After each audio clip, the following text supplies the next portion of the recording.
Di sebuah kota kecil yang tampak tenang, berdiri sebuah warung makan yang selalu ramai. Pemiliknya, Pak Darmo, dikenal sebagai pengusaha kuliner sukses bersama istri dan anak sematawayangnya. Namun di balik kesuksesan itu, tersimpan rahasia gelap yang tak diketahui siapapun.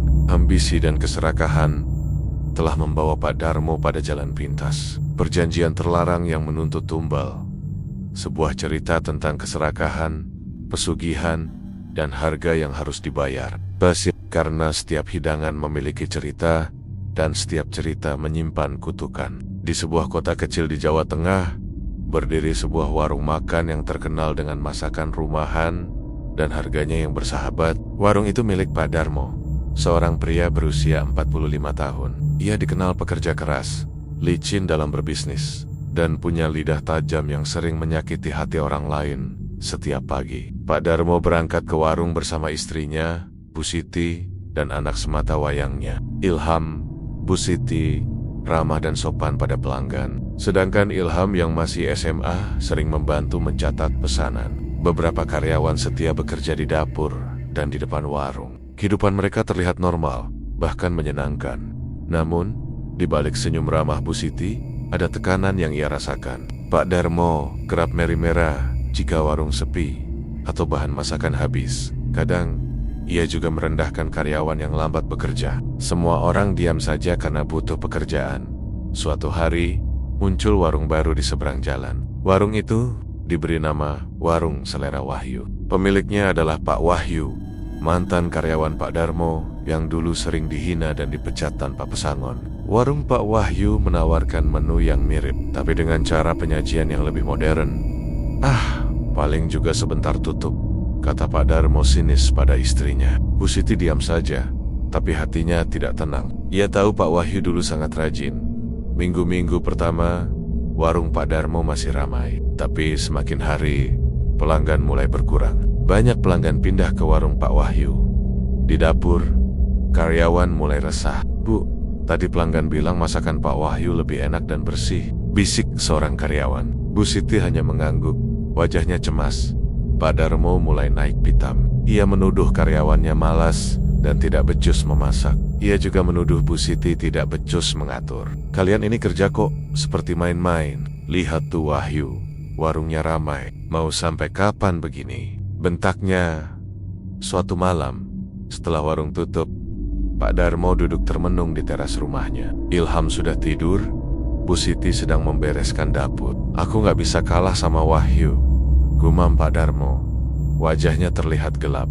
Bu Siti mendekat. Mas, sudahlah, kita usahakan saja pelayanannya lebih baik. Jangan marah-marah terus. Pak Darmo menatap istrinya tajam. Kamu diam saja. Aku tahu caranya supaya warung kita balik ramai, katanya dengan nada aneh.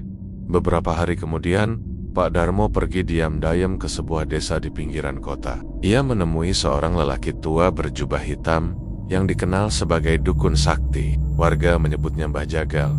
Aku butuh warungku ramai lagi, kata Pak Darmo lirih. Mbah Jagal tersenyum samar. Bisa, tapi tidak gratis. Ada syaratnya. Apapun aku sanggup, asal Wahyu jatuh dan warungku ramai lagi, jawab Pak Darmo dengan wajah tegang.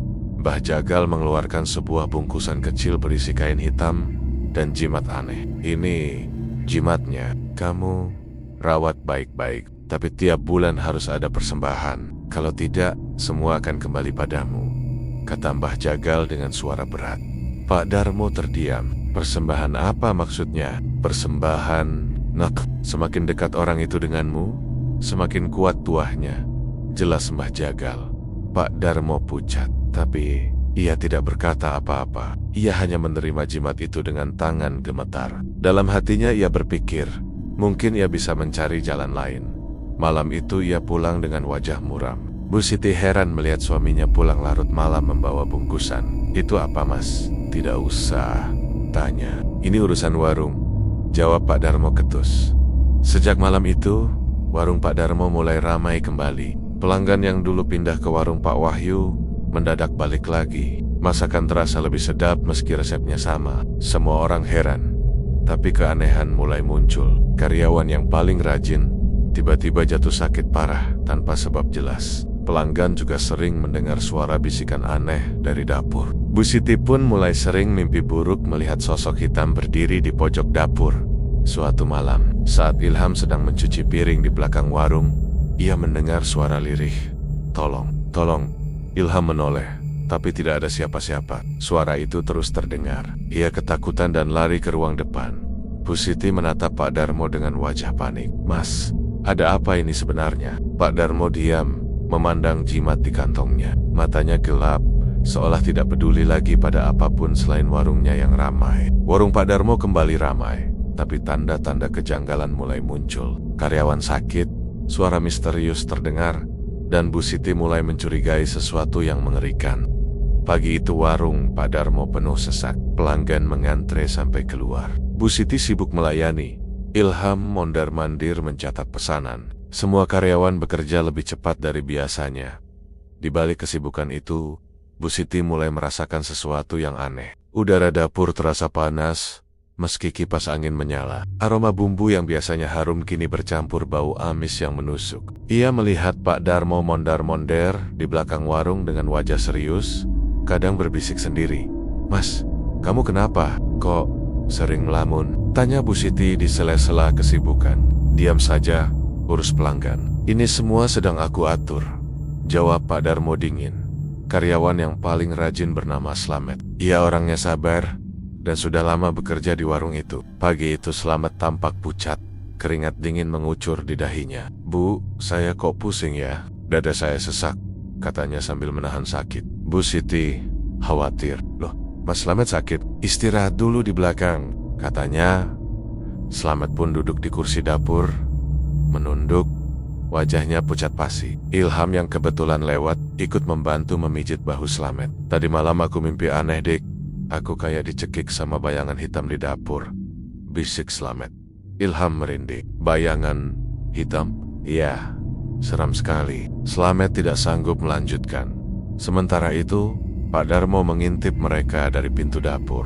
Wajahnya terlihat kaku. Ia mengeluarkan bungkusan jimat dari kantong celananya, lalu meremasnya pelan. Bibirnya komat kamit mengucapkan mantra yang diberikan Mbah Jagal. Malam harinya, setelah warung tutup, Bu Siti mengeluh pada Pak Darmo.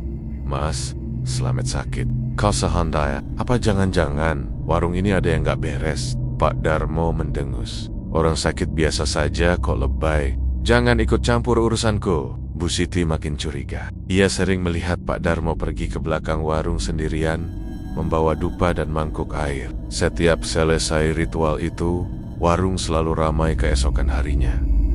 2 hari kemudian, Slamet tidak masuk kerja. Teleponnya tidak aktif. Bu Siti cemas dan menyuruh Ilham mencari tahu ke rumah Slamet. "Bu, tadi aku ke rumah Mas Slamet. Kata istrinya Mas Slamet nggak pulang sejak kemarin. Dia hilang," kata Ilham dengan wajah pucat. Bu Siti terkejut. "Hilang?" "Iya, Bu. Istrinya sudah lapor RT. Katanya terakhir terlihat jalan ke arah sawah dekat desa Mbah Jagal," jawab Ilham. Bu Siti makin yakin ada sesuatu yang disembunyikan suaminya. Malam itu, ia mengintip Pak Darmo yang keluar rumah membawa kantong plastik besar. Pak Darmo berjalan cepat menuju gudang belakang warung. Bu Siti mengikutinya diam-diam dari balik pintu. Bu Siti melihat Pak Darmo meletakkan sesuatu ke dalam baskom berisi darah ayam dan bunga-bunga. Pak Darmo lalu menyalakan dupa dan membaca mantra. Wajahnya tampak pucat, tapi matanya seperti orang kerasukan. Mas, panggil Bu Siti gemetar. Pak Darmo terkejut dan langsung mematikan dupa. "Kamu ngapain di sini? Pulang," bentaknya keras. Bu Siti menangis. "Mas, ini semua apa? Kenapa Slamet hilang? Kenapa kamu jadi seperti ini?" Pak Darmo mendekat, menatap Bu Siti dengan mata merah. "Kalau kamu sayang keluarga ini, diam saja. Semua ini untuk kita, Siti. Untuk Ilham juga." "Aku nggak mau kalah sama Wahyu," katanya dengan suara serak. Bu Siti mundur, ketakutan. Ia belum pernah melihat suaminya segelap ini. Keesokan harinya, pelanggan warung semakin ramai, bahkan lebih ramai dari sebelumnya. Tapi Bu Siti merasa mual setiap kali melihat wajah pelanggan, seolah-olah di antara mereka ada yang bukan manusia. Ilham juga semakin sering mendengar bisikan di dapur. Malam itu, saat ia hendak mengambil air, ia melihat sosok Slamet berdiri di pojok dapur. Wajahnya pucat, matanya kosong, bibirnya bergerak-gerak seperti berdoa. "Mas Slamet," Ilham memanggil pelan. Sosok itu tiba-tiba menghilang. Hanya tersisa bau amis dan dingin menusuk. Ilham lari ke kamar. "Bu, aku lihat Mas Slamet di dapur," katanya gemetar. Bu Siti memeluk anaknya erat-erat. "Sudah nak, jangan bilang siapa-siapa dulu." Ibu juga takut. Di luar kamar, Pak Darmo duduk di kursi, menatap kosong ke arah dapur. Jemarinya menggenggam jimat Mbah Jagal erat-erat. Ia tahu ia sudah menempuh jalan yang tidak bisa ia putar balik. Sejak Slamet hilang, suasana warung berubah meski di luar terlihat semakin ramai. Pelanggan datang silih berganti, uang mengalir deras, tetapi udara di dapur terasa semakin pengap. Bau bumbu masakan bercampur dengan aroma amis yang tidak jelas asalnya. Bu Siti setiap hari seperti menahan muntah. Ia mencoba tetap tersenyum di depan pelanggan, tetapi matanya merah karena kurang tidur. Ia sering mimpi buruk melihat Slamet datang sambil menangis. Ilham juga makin gelisah. Suatu sore ia melihat bayangan hitam menempel di dinding dapur, seperti asap yang bergerak sendiri. Bayangan itu siola mengawasinya. "Bu, aku takut di dapur. Kayak ada yang jagain kita," bisik Ilham saat Bu Siti sedang mengiris bawang. Bu Siti mengangguk. Ibu juga ngerasa, "Nah, kita harus hati-hati." Sementara itu Pak Darmo justru terlihat semakin sibuk. Ia lebih sering keluar malam, kadang ke pasar malam, kadang ke arah desa Mbah Jagal. Wajahnya makin tirus tapi matanya berkilat penuh nafsu. "Mas, kita ini seperti bukan warung keluarga lagi. Apapun yang Mas lakukan, hentikan sebelum terlambat," bujuk Bu Siti pada suatu malam. Pak Darmo hanya tersenyum miring. "Semakin besar pengorbanan, semakin besar pula hasilnya. Kamu lihat sendiri, warung kita jadi ramai lagi. Itu semua berkat aku. Jangan ikut campur," katanya sambil menyalakan rokok. Hari itu Pak Wahyu, pemilik warung saingan di seberang jalan, memperhatikan warung Pak Darmo. Ia melihat antrean panjang sampai ke jalan raya. Padahal 2 minggu lalu, pelanggan Pak Darmo sepi. "Ini ada yang aneh," gumamnya. Ia lalu mengirim pesan kepada temannya yang pernah bekerja di warung Pak Darmo. "Mas, kamu tahu nggak kenapa warung Pak Darmo mendadak ramai?" Temannya membalas, katanya Pak Darmo sering pergi ke desa Mbah Jagal. "Hati-hati, Mas Wahyu, orang itu suka pakai cara gelap." Pak Wahyu mengerutkan kening. Dulu ia sering dihina Pak Darmo. Sekarang ia merasa perlu waspada. Ia mulai memasang kamera CCTV kecil di depan warungnya, menghadap ke arah warung Pak Darmo. Suatu sore, di warung Pak Darmo, pelanggan mendadak pingsan setelah makan soto. Orang-orang panik. "Bup, bup, bup, ada yang pingsan," teriak karyawan. Bu Siti berlari ke arah pelanggan itu. Wajahnya pucat. Pelanggan itu gemetar. Matanya melotot seperti melihat sesuatu yang menakutkan. Di dapur, ada orang tanpa wajah. Katanya terbata-bata sebelum pingsan. Orang-orang berkerumun. Pak Darmo datang dan pura-pura panik. Sudah, bawa ke puskesmas saja," katanya. Ia lalu memberi uang kepada 2 orang pelanggan untuk membawa orang pingsan itu pergi. Bu Siti menatap suaminya dengan tatapan tajam. "Mas, ini semua sudah di luar batas. Orang sampai pingsan begitu." Pak Darmo memalingkan wajah. "Itu cuma orang sensitif, kebanyakan mikir. Makan saja diam-diam malah halu," katanya ketus. Malamnya, Ilham tidak bisa tidur. Ia mendengar suara langkah kaki di belakang rumah. Ia intip dari jendela. Terlihat ayahnya membawa baskom besar menuju gudang belakang. Ilham memberanikan diri mengikutinya diam-diam. Di gudang yang redup, Pak Darmo menyalakan lilin dan dupa. Ia menuang darah ayam ke baskom, lalu mengangkat jimat hitam. Mulutnya berkomet-kamit membaca mantra yang tak dimengerti Ilham. Ilham menahan napas. Tiba-tiba ia melihat bayangan Slamet berdiri di pojok gudang. Tubuhnya berlumuran darah, matanya kosong menatap Pak Darmo. "Ayah," Ilham berbisik pelan. Pak Darmo menoleh kaget. Kamu ngapain di sini?" teriak. Ilham mundur ketakutan. "Ayah, ini apa? Kenapa Mas Slamet ada di sini?" Pak Darmo maju mendekat. Wajahnya tegang. "Kamu jangan ikut campur. Semua ini untuk kebaikan kita, untuk masa depanmu," katanya dengan suara bergetar. Ilham lari keluar gudang. Bu Siti yang mendengar ribut-ribut langsung menjemput anaknya. Mereka berdua bersembunyi di kamar, menangis ketakutan. Keesokan paginya warung tetap ramai seperti biasa. Tapi di balik senyum Pak Darmo, ada kegelisahan. Ilham sudah tahu rahasianya. Bu Siti juga mencurigai. Dan Pak Wahyu mulai memantau jerak-jeriknya. Di luar warung, angin bertiup kencang membawa bau amis yang samar. Di pojok dapur, bayangan hitam semakin besar, seolah menunggu giliran tumbal berikutnya. Pagi itu, langit mendung. Hujan gerimis turun di atas atap warung Pak Darmo. Meskipun hujan, pelanggan tetap memadati warung. Bau masakan yang sedap bercampur bau tanah basah. Di luar, Pak Wahyu diam-diam memotret aktivitas warung dari balik mobilnya. Ia sudah memasang kamera kecil yang mengarah ke pintu belakang warung. Di dalam warung, Bu Siti bekerja dengan wajah pucat. Ia berusaha tenang, walau dadanya penuh ketakutan. Ilham duduk di pojok sambil menulis, pura-pura belajar. Padahal ia terus mengawasi jerak-gerik ayahnya. Bayangan ritual semalam masih menempel di kepalanya. Pak Darmo tampak bersemangat. Hari ini pesanan nasi kotak sudah masuk 150 bungkus. Kita tambah produksi, katanya sambil menghitung uang. Bu Siti hanya mengangguk tanpa senyum. Mas, kita harus bicara. Aku nggak tahan seperti ini. Pak Darmo mendengus. Nanti aku sekitar pukul 12 siang. Tiba-tiba dua pelanggan wanita berteriak. Astaga, kenapa ada belatung di sayur ini? Salah satunya menunjuk mangkok. Warung seketika hening. Semua menoleh ke arah mereka.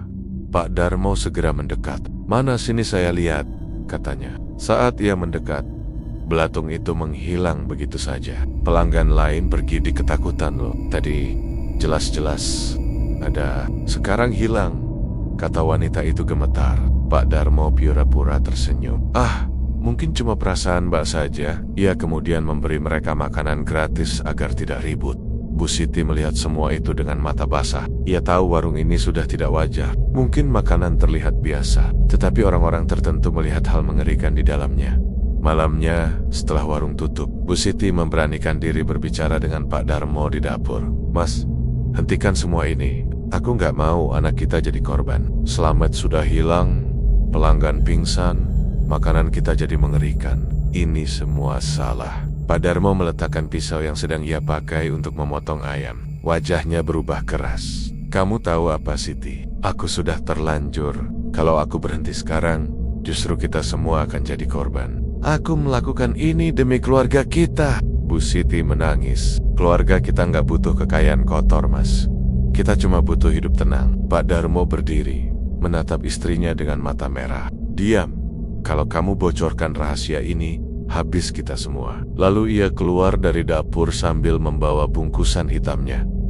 Sementara itu, Pak Wahyu menonton rekaman CCTV yang ia pasang. Ia melihat Pak Darmo setiap malam keluar lewat pintu belakang warung membawa baskom atau kantong plastik besar. Pak Wahyu juga melihat sosok bayangan hitam mengikuti Pak Darmo dari belakang. Benar, ini bukan bisnis biasa, gumamnya. Ia kemudian mendatangi seorang ustadz setempat yang dikenal paham soal gangguan gaib. Ustadz, saya curiga bekas bos saya terlibat praktik gelap. Warungnya ramai mendadak, karyawannya hilang, pelanggan pingsan. Tolong bantu, kata Pak Wahyu. Ustadz itu mengangguk. Kalau benar begitu, ini harus segera dihentikan sebelum makan korban lebih banyak. Tapi kita perlu bukti. Di rumah, Ilham tidak tahan lagi. Ia mendekati ibunya. Bu, aku nggak mau ayah terus begini. Aku takut kita semua jadi seperti Mas Slamet. Bu Siti memeluk Ilham. Ibu juga takut, nak. Tapi kita harus sabar. Ibu akan cari jalan. Ilham lalu mengambil ponselnya dan diam-diam merekam ayahnya setiap kali melakukan ritual. Ia ingin punya bukti kalau sesuatu terjadi pada mereka. Malam itu, Pak Darmo melakukan ritual lebih besar dari biasanya. Ia menyalakan 3 lilin hitam, menaruh kepala ayam di atas tampah, dan mengucapkan mantra dengan suara keras. Ilham mengintip dari celah pintu dan merekamnya. Tiba-tiba angin dingin berhembus kencang. Lilin padam, dan sosok besar hitam muncul di sudut ruangan. Mata sosok itu merah menyala, mulutnya penuh gigi tajam. Ilham menahan napas, hampir menjatuhkan ponselnya. Sosok itu berbisik ke telinga Pak Darmo. Suaranya berat seperti logam digesek. Persembahan berikutnya, lebih darahmu sendiri.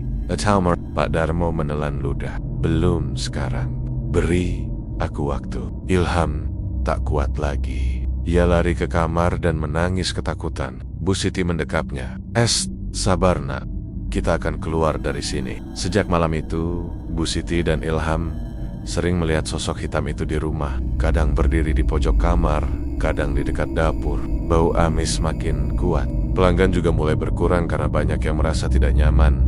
Pak Darmo terlihat semakin cemas. Ia tahu waktunya hampir habis. Makhluk itu sudah menagih tumbal baru. Jika tidak, gantinya adalah darahnya sendiri atau keluarganya, Pak Wahyu. Di seberang jalan, sedang menyusun rencana untuk mengungkap rahasia Pak Darmo bersama Ustadz. Ia tidak tahu bahwa bahaya yang dihadapi jauh lebih besar daripada yang ia bayangkan.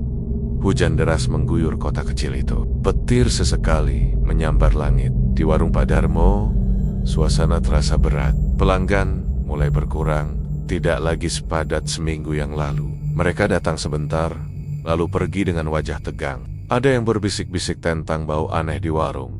Bu Siti mencuci piring dengan tangan gemetar. Ilham duduk di pojok, memandangi rekaman video ritual ayahnya di ponselnya. Di layar terlihat jelas bayangan besar hitam di belakang Pak Darmo. Bu, makhluk itu minta tumbal kita, bisik Ilham. Bu Siti menatap anaknya dengan air mata mengalir. Ibu tahu nak, kita harus cari cara. Di seberang jalan, Pak Wahyu sedang bicara dengan Ustaz di ruang kecil warungnya. Pak Wahyu, saya sudah melihat rekaman kamera Anda. Bayangan itu nyata. Itu bukan bayangan biasa, itu jin peliharaan, kata Ustadz dengan nada serius. Kalau begitu, kita harus hentikan dia, Ustadz.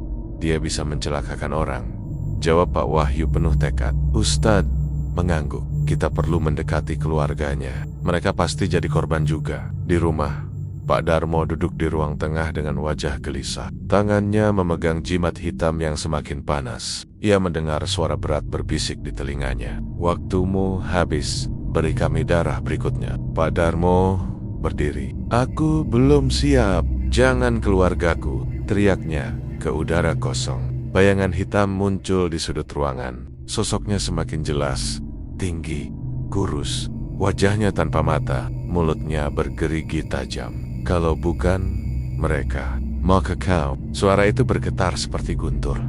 Pak Darmo jatuh terduduk. Ia tahu makhluk itu tidak main-main. Ia teringat Slamet. Tubuhnya dingin. Ilham terbangun karena suara orang berjalan di dapur. Ayam. Pak Darmo sedang menyiapkan baskom berisi darah ayam. Ilham berbisik pelan, "Ayah." Pak Darmo menoleh. Matanya merah, wajahnya seperti bukan ayahnya lagi. Ilham, datang kemari. Suaranya lirih namun tajam. Ilham mundur. Bu Siti muncul dari belakang, menarik Ilham masuk kamar. "Mas, jangan gila. Itu anakmu sendiri," teriak Bu Siti. Pak Darmo menatap mereka berdua lama-lama. Tangannya gemetar. Aku tidak mau kehilangan kalian. Tapi aku juga takut," katanya pelan, sebelum akhirnya berlari keluar rumah membawa jimatnya. Bu Siti memeluk Ilham erat-erat. "Kita harus pergi dari sini, nak. Malam ini juga." Sementara itu, Pak Wahyu mengetuk pintu belakang rumah Pak Darmo diam-diam. Bu Siti yang membuka pintu terkejut. "Bu Siti, saya Wahyu. Saya tahu ini mendadak. Saya cuma mau bantu," katanya dengan suara rendah. Bu Siti bingung. "Mas Wahyu, Bu, saya sudah tahu Pak Darmo pakai cara gelap. Saya bawa Ustadz. Kita bisa hentikan ini. Tapi ibu harus percaya," kata Wahyu dengan serius. Bu Siti terdiam sejenak. Air matanya mengalir. "Tolong kami, Mas Wahyu. Tolong anak saya." Pak Wahyu mengangguk. "Besok malam kita lakukan. Ustadz akan datang." Bu Siti dan Ilham berusaha tidur, tapi mereka merasa diawasi. Jendela bergetar meski angin di luar tak begitu kencang. Bau amis memenuhi kamar. Dari sela-sela pintu, bayangan hitam muncul perlahan, merayap seperti asap, kemudian hilang lagi. Ilham memeluk ibunya. "Bu, dia di sini." Bu Siti memejamkan mata. "Sabar nak, sebentar lagi kita akan keluar dari ini semua." Di luar, Pak Darmo berdiri di bawah hujan. Wajahnya kosong. Suara makhluk itu masih mendesak. "Beri kami darah, atau kami ambil malam ini." Pak Darmo menggenggam jimatnya erat-erat. Ia memandang ke rumahnya. Air matanya bercampur hujan. Aku hanya ingin menang. Kenapa jadi begini?" gumamnya. Pagi harinya warung buka seperti biasa. Pelanggan sedikit. Pak Darmo masuk dengan wajah lelah. Bu Siti diam saja. Ilham tak berani menatap ayahnya. Siang itu Pak Wahyu datang pura-pura beli makanan. Ia membawa Ustadz yang menyamar sebagai pelanggan. Mereka berdua mengamati dapur. Tiba-tiba lampu dapur berkedip. Suara piring pecah terdengar. Pelanggan-pelanggan keluar ketakutan. Bu Siti menahan napas. Bayangan hitam muncul sekilas di atas kepala Pak Darmo. Hanya Ustadz yang mampu melihat jelas. Ustadz menatap Pak Wahyu. Benar, jin itu sudah menguasai tempat ini. Malam nanti kita harus melakukan doa bersama dan memutus ikatan Pak Darmo dengan jin itu sebelum tumbal berikutnya terjadi. Pak Wahyu mengangguk. Kita akan selamatkan keluarga itu. Langit malam itu pekat. Angin bertiup kencang, membuat daun-daun di sekitar warung Pak Darmo berdesir keras. Suasana terasa seperti menjelang badai. Di dalam rumah, Bu Siti dan Ilham duduk gelisah. Mereka menunggu Pak Wahyu dan Ustadz yang berjanji datang malam itu untuk membantu. Ilham menggenggam ponselnya erat-erat. Bu, aku takut. Ayah makin aneh. Jangan-jangan. Ayah, Bu Siti memeluk anaknya. SST. Sabar nak.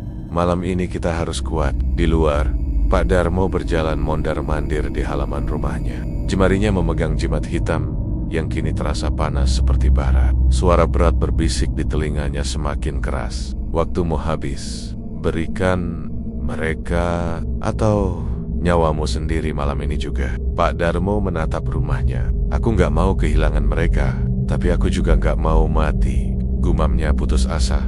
Sekitar pukul 9 malam, mobil putih berhenti di depan rumah Pak Darmo. Pak Wahyu turun bersama seorang ustadz berwajah teduh. Mereka mengetuk pintu pelan. Bu Siti langsung membukanya dengan wajah penuh harap. Bu Siti, kita datang sesuai janji, kata Pak Wahyu. Bu Siti mengangguk. Ayahnya Ilham di luar. Saya nggak tahu dia mau apa malam ini. Ustadz menatap sekeliling rumah. Bau amisnya sudah pekat. Jinnya sudah sangat dekat. Kita harus cepat. Mereka bertiga lalu masuk ke ruang tengah. Ilham duduk di pojok, matanya merah. Ustadz duduk di lantai, mengeluarkan tasbih dan air dalam botol. Pak Darmo masuk ke rumah. Ia terkejut melihat Pak Wahyu dan Ustadz di dalam. Kalian siapa? Apa yang kalian lakukan di rumahku? Bentaknya. Bu Siti berdiri menghadang. Mas, ini semua untuk kebaikan kita. Tolong hentikan sebelum terlambat. Pak Darmo maju selangkah. Wajahnya marah, tapi matanya basah. Kalian enggak ngerti. Kalau aku berhenti sekarang, kita semua mati. Ustadz berdiri tenang. Pak Darmo, saya tahu apa yang Bapak lakukan. Jin itu sudah menagih tumbal. Kalau Bapak teruskan, bukan hanya Bapak yang hancur, keluarga Bapak juga akan jadi korban. Mari kita hentikan ini sekarang. Pak Darmo terdiam sejenak. Suara berat itu kembali berbisik di telinganya. Bunuh mereka atau mati. Pak Darmo memegangi kepalanya. Jiong, Jiong, teriaknya. Ustaz lalu mulai membaca doa-doa keras. Suara lantang itu memenuhi rumah. Ilham menutup telinganya karena udara terasa bergetar.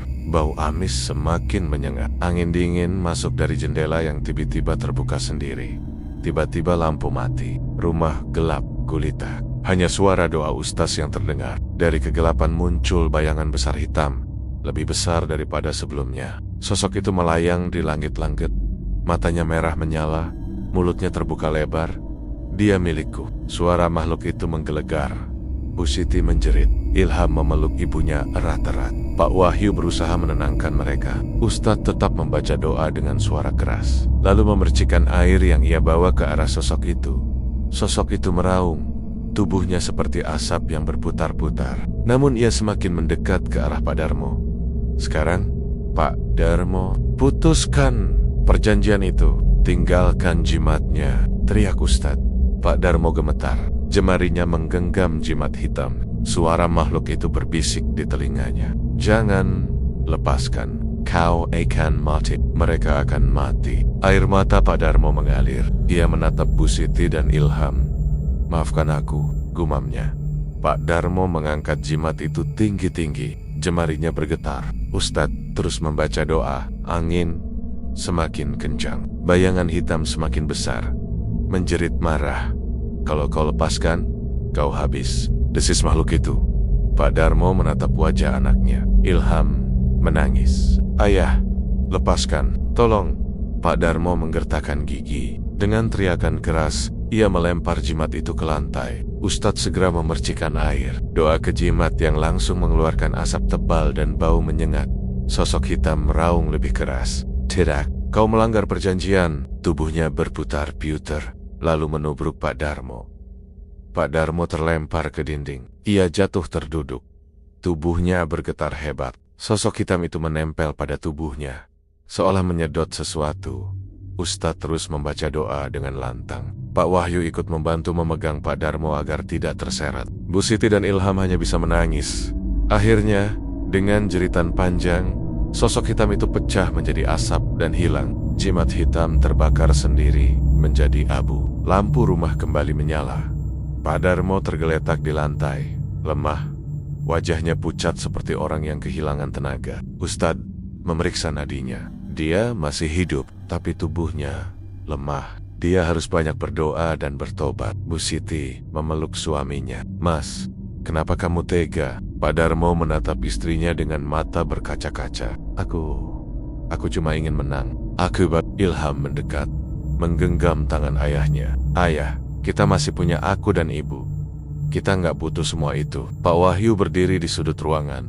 Wajahnya campuran lega dan prihatin. Semoga ini jadi akhir dari semua keburukan ini. Ustaz mengangguk. Perjanjian sudah diputus, tapi konsekuensinya masih ada. Kita harus menjaga keluarga ini. Jin itu mungkin masih mencoba kembali. Matahari pagi mulai muncul, tetapi suasana rumah Pak Darmo tetap muram. Bu Siti menyiapkan teh hangat sambil sesekali melirik suaminya yang masih terbaring di ruang tengah. Tubuh Pak Darmo terlihat lemah, wajahnya pucat, matanya cekung. Ilham duduk di sebelahnya sambil menggenggam tangan sang ayah. Kita harus ke rumah sakit, ucap Ilham pelan. Pak Darmo menggeleng lemah. Ayah masih bisa. Ayah cuma butuh istirahat. Bu Siti menatapnya dengan khawatir. Mas harus sadar. Setelah kejadian semalam, kita nggak bisa buka warung dulu. Kita harus tenangkan diri. Pak Darmo terdiam. Ia seperti mendengarkan sesuatu yang jauh. Di kepalanya masih terngiang suara raungan makhluk hitam semalam. Meskipun sudah lenyap, hawa dingin dan bisikannya masih terasa samar-samar. Sore itu, Bu Siti mencoba membuka warung seperti biasa. Hanya ada beberapa pembeli yang datang, itu pun dengan wajah canggung. Mereka berbisik-bisik, lalu pergi tanpa makan. Seorang ibu yang dikenal Bu Siti mendekat dan berbisik, Bu Siti, katanya warung ini angker. Ada yang lihat bayangan hitam di belakang dapur. Hati ya. Bu Siti memaksa tersenyum. Iya Bu, terima kasih. Terima kasih. Begitu ibu itu pergi, Bu Siti menutup warung lebih cepat. Hatinya terasa berat. Di luar, Pak Wahyu diam-diam mengawasi dari warungnya. Ia melihat Bu Siti menurunkan rolling door. Kasihan mereka, gumamnya. Ini belum selesai. Malamnya, Pak Darmo tertidur di sofa. Dalam tidurnya, ia bermimpi berada di sebuah hutan gelap. Di depannya ada jalan setapak yang dipenuhi darah. Dari balik pepohonan, muncul makhluk hitam yang dulu pernah ia lihat. Kini lebih besar, dengan sayap patah dan wajah yang lebih menyeramkan. Makhluk itu mendekat sambil tertawa kecil. Kau kira sudah bebas dariku? Perjanjianmu belum lunas. Kau sudah lemah. Aku bisa mengambilmu kapan saja. Pak Darmo berlari, tapi kakinya terasa berat seperti terikat rantai. Dari kejauhan, ia melihat Bu Siti dan Ilham memanggilnya. Mas, cepat! Suara Bu Siti. Pak Darmo menggapai mereka, tapi tiba-tiba tanah di bawahnya runtuh. Ia terjatuh ke jurang gelap dan terbangun dengan keringat dingin.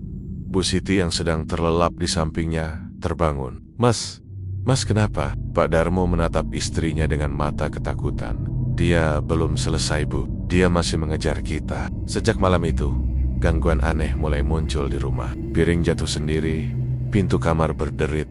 Meski tak ada angin, suara langkah kaki di lorong ketika semua sedang tidur. Ilham beberapa kali melihat bayangan hitam di cermin.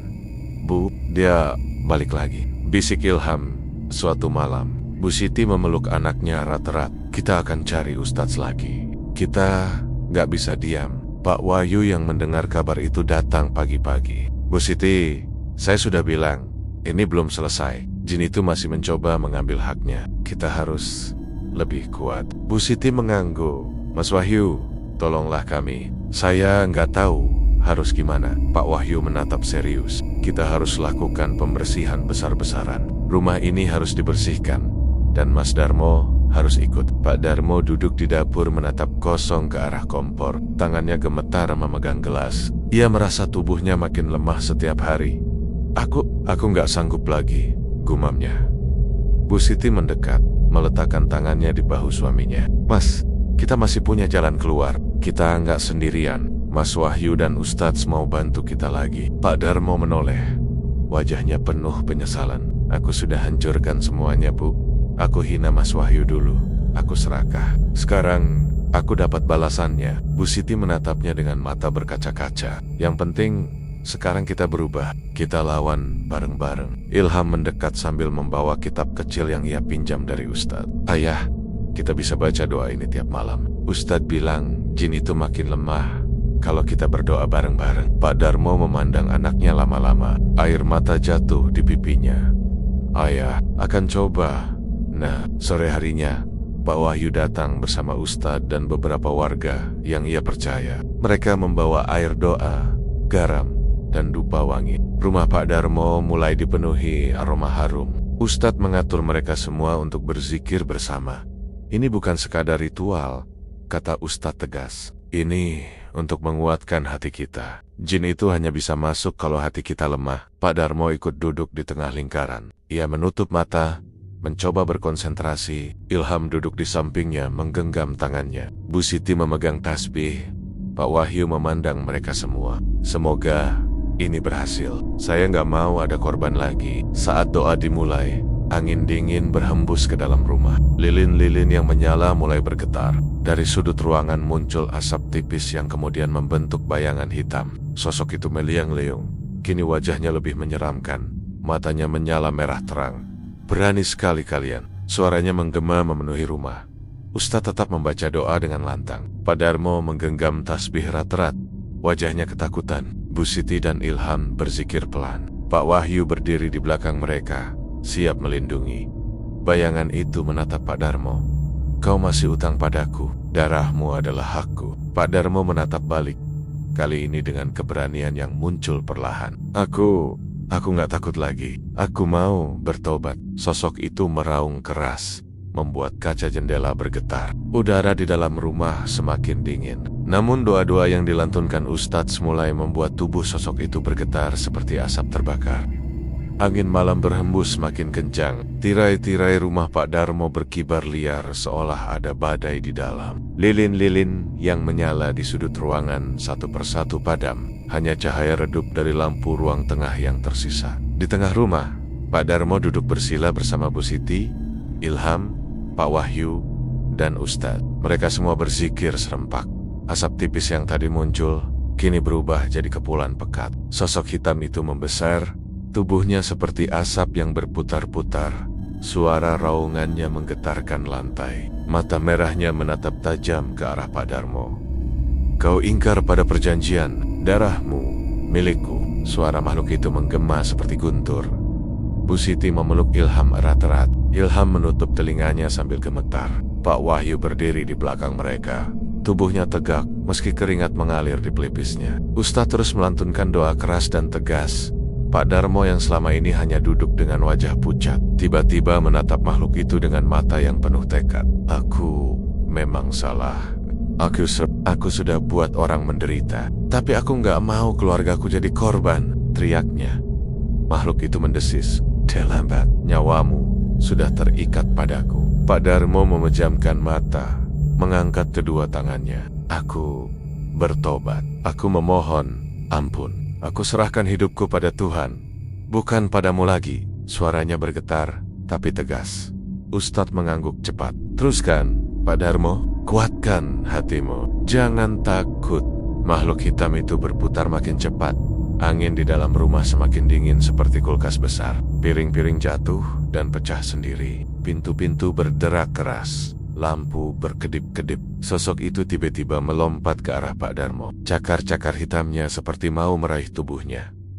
Pak Wahyu spontan maju, menghalangi. Jangan sentuh mereka, teriak. Ustadz memercikkan air doa ke arah makhluk itu. Air itu memercik seperti api yang membakar asap. Makhluk itu meraung panjang, tubuhnya menggeliat. Bu Siti membaca doa sambil menangis. Ilham ikut menirukan doa yang diajarkan Ustadz. Suara mereka semakin keras, memenuhi rumah. Makhluk itu menoleh ke arah Ilham. Anak ini, derannya Susi, desisnya. Ilham gemetar, memeluk ibunya makin erat. Pak Darmo berdiri, wajahnya marah. Jangan sentuh anakku, teriaknya keras.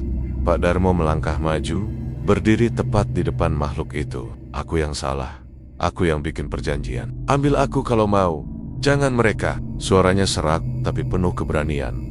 Makhluk itu berhenti sejenak, matanya menyala. Kau tapi nyawamu sudah lemah. Aku ambil semuanya. Ustadz meneriakkan doa paling kuat yang ia hafal. Pak Wahyu membantu memercikan air doa ke lantai, membentuk lingkaran pelindung. Bu Siti dan Ilham tetap berzikir keras. Suara doa mereka seperti semakin menekan makhluk itu.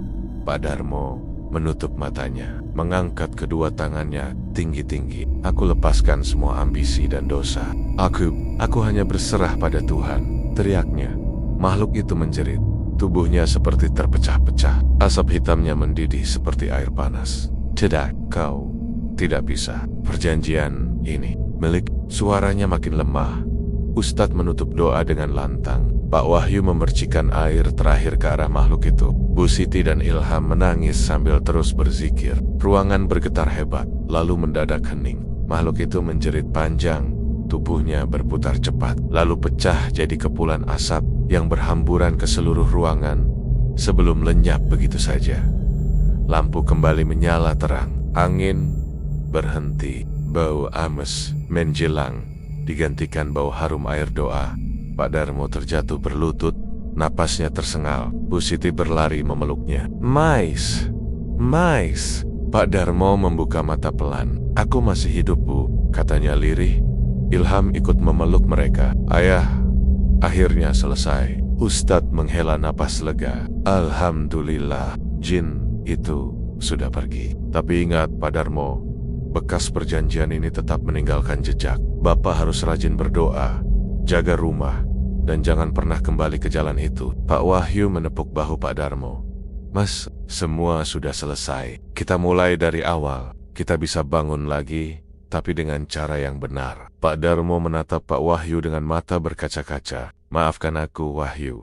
Aku hina kamu dulu. Aku salah besar. Pak Wahyu tersenyum tipis. Aku sudah maafin. Yang penting kita semua selamat. Beberapa minggu kemudian, warung Pak Darmo dibersihkan total. Bu Siti mengecat ulang dindingnya. Ilham membantu mengatur ulang meja kursi. Mereka menutup warung itu sementara waktu, lalu membukanya lagi dengan nama baru, lebih sederhana, tanpa ambisi besar. Kali ini mereka menjual masakan rumahan dengan harga terjangkau. Pak Darmo bekerja keras tanpa jalan pintas. Bu Siti dan Ilham mendukungnya. Pak Wahyu kadang datang membeli makanan sambil bercanda ringan. Tak ada lagi bau amis atau suara langkah kaki misterius di malam hari. Rumah mereka terasa lebih terang, lebih hangat. Pak Darmo sering duduk di teras malam-malam sambil memandangi langit. Ia mengingat semua yang sudah terjadi. Aku belajar cara pahit, gumamnya. Tapi aku bersyukur masih diberi kesempatan. Ilham mendekat membawa 2 gelas teh hangat. Ayah, kita sekarang punya warung yang beneran, tanpa pesugihan, tanpa tumbal. Pak Darmo tersenyum. Matanya basah. Iya nak, ini semua berkat doa kalian. Bu Siti keluar membawa piring kecil. Ayo kita rayakan awal baru kita. Malam itu mereka makan bersama dengan hati lega. Warung yang dulu penuh kutukan kini berubah menjadi tempat sederhana yang penuh doa dan harapan.